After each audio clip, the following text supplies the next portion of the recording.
Wolverine, autrement appelé Logan, est un personnage de Marvel qui a été présenté au public d'abord à travers les fameux comics en 1974, puis au cinéma à partir des années 2000, dans les premiers films d'X-Men.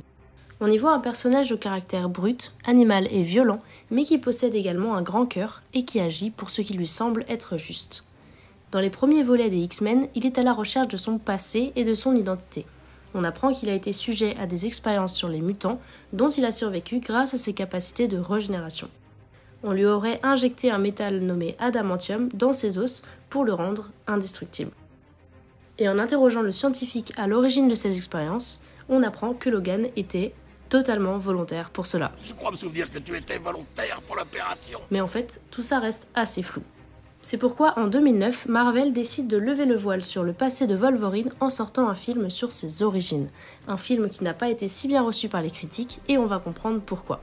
Personnellement, je trouve que le film rassemble des éléments importants et intéressants, mais qui, sur certains points, auraient mérité d'être mieux expliqués. Voici donc le résumé du film X-Men Origins, Wolverine.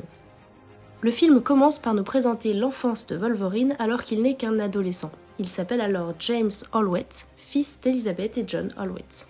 Et cette première scène est assez floue. En réalité, elle fait référence au comic Wolverine Origins sorti en 2005, sauf que certaines informations, pourtant cruciales, n'ont pas été montrées à l'écran. Tout d'abord, Wolverine, ou James, avait un frère nommé John Jr. Les deux enfants avaient le gène mutant qui leur permettait de faire sortir 3 os de leur phalange. Mais malheureusement, John Jr. devenait de plus en plus agressif et dangereux et a griffé sa mère avant d'être abattu par son père lorsque Wolverine était encore un enfant. Cela explique la terreur qu'a exprimée Elizabeth Allwett lorsque James a lui aussi sorti ses griffes pour la première fois.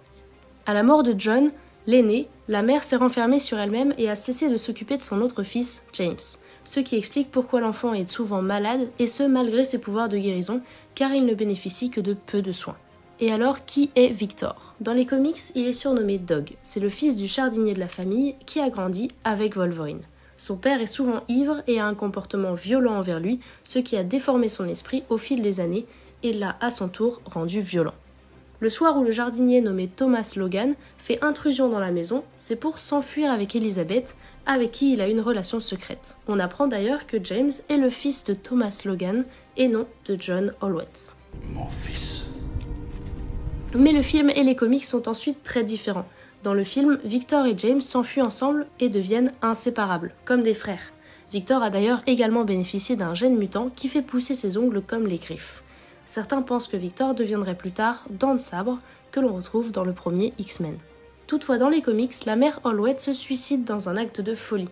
James s'enfuit et oublie entièrement le drame de cette nuit, car sa mémoire considère la mort de ses 2 parents comme une blessure psychologique à guérir.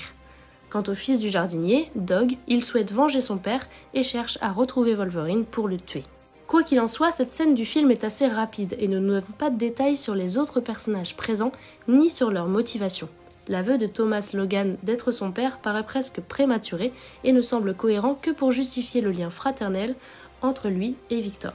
Mais là aussi, tout se passe très vite.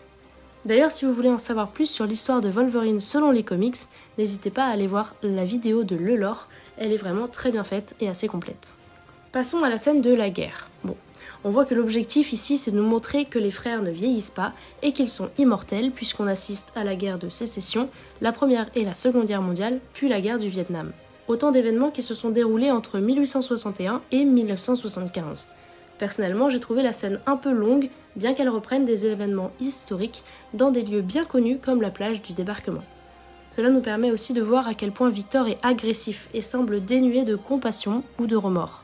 Cela peut aussi être dû à son enfance difficile et violente. Arrive le commandant William Stryker, dont on avait déjà entendu parler dans les X-Men. Il mène une armée de mutants mercenaires qui a pour but de traquer, entre autres, les mutants. J'ai trouvé ce point intéressant car il montre que Wolverine cherche à trouver sa place, mais il est aussi tiraillé par sa volonté de ne pas faire de mal aux innocents. C'est d'ailleurs ce détail qui creuse l'écart entre lui et Victor et le pousse à quitter le groupe. On retrouve un Wolverine solitaire et paisible et ça fait du bien. Pour ce qui est de la stratégie de Stryker pour le convaincre d'accepter d'entrer au programme Weapon X, je trouve que c'était très bien pensé. Ça donne aussi un fond à l'histoire de Kayla qui a agi pour sauver sa sœur mutante. Sa sœur qui se trouve être la mentaliste au service de Magneto des années plus tard. Bref, Wolverine accepte de faire couler de l'adamantium dans ses os et souffre le martyr. C'est la scène principale que tout le monde attendait, car c'est celle qu'on avait pu entrevoir dans les X-Men. Et pour être honnête, j'ai été un peu déçue. La scène est à mon goût un peu courte et aurait mérité d'être plus précise, un peu comme elle était lors de la mutation de Deadpool, pour faire le parallèle. Alors oui, bien sûr, ce sont pas les mêmes moyens d'effets spéciaux, ni les mêmes années, et tout cela était un peu moins avancé à l'époque. S'ensuit la fuite de Wolverine, une scène culte et un bain de sang de violence.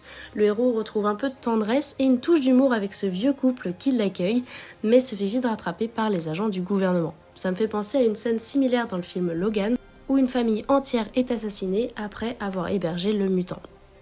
Et c'est à ce point précis que le film commence à se dégrader. On retrouve des personnages qu'on avait oubliés entre-temps, on rencontre de nouveaux mutants, dont Cyclope qui deviendra un des piliers des X-Men, et quelques longueurs se font sentir. Arrive l'attaque de l'île où sont emprisonnés les jeunes mutants, et l'apparition de l'arme 11, alias Deadpool, auquel on a greffé des pouvoirs de mutants. Même moi je m'y perds, c'est un peu la catastrophe.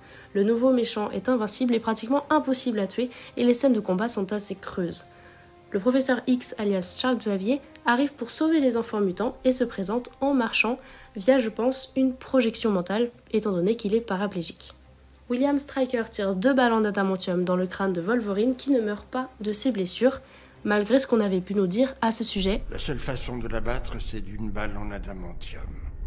Ça ne l'arrêtera pas plus. Il en reviendra. Et il guérira. Ah non. C'est sans doute dû au fait qu'il est encore jeune et que ses pouvoirs de guérison sont très efficaces. Dans le film Logan, l'adamantium peut le tuer car son corps est affaibli intérieurement par ce même métal. Quoi qu'il en soit, les balles ont endommagé son cerveau et l'ont rendu amnésique, ce qui explique pourquoi il était si désorienté lors de son arrivée chez les X-Men.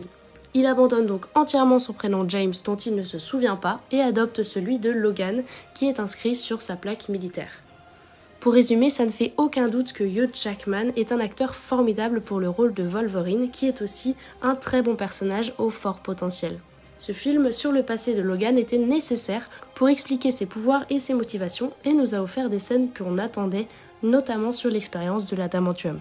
Toutefois, certaines scènes étaient à mon goût un peu trop rapides ou pas assez expliquées et d'autres sont trop longues ou superficielles.